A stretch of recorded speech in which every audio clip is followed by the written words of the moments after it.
بسم الله الرحمن الرحيم. اللهم صل وسلم وبارك على سيدنا محمد افضل الخلق واحسن. ازيكم يا حبايبي؟ عاملين ايه؟ وحشتوني.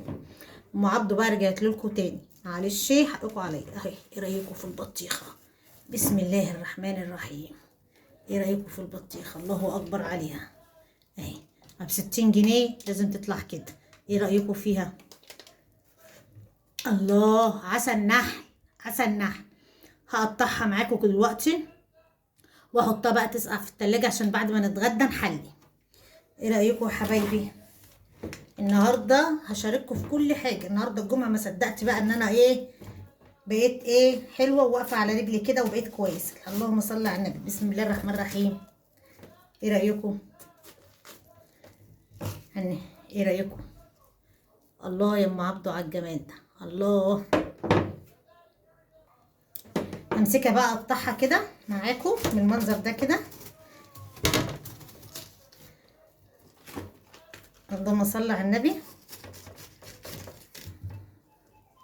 كده اهو كده اهو.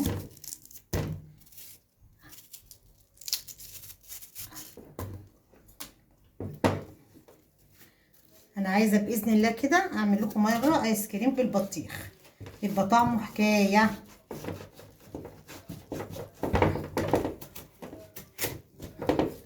القرآن الجمعة اللي صوتكم سامعينه ده اللي شغال. بصوا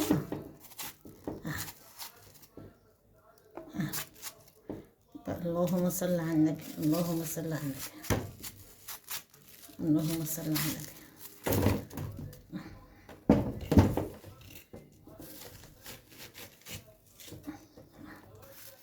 اللهم صل على النبي.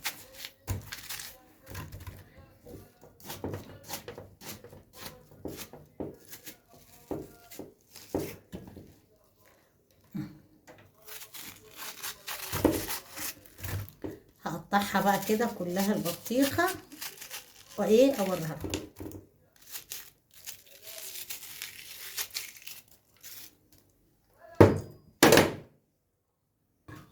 ايه رايكم يا حبايبي؟ اللهم صل على النبي. ادي البطيخه اهي قطعناها مكعبات كده اهي اهي، مكعبات حلوه كده. هحطها بقى في التلاجة تسقع مع عقبال نخلص الغدا ونعلق مع بعض على الغدا. لو عجبتكم بطيخة ام عبده متنسوهاش باللايك والشير والاشتراك وفعل الجرس عشان يوصلكم كل جديد.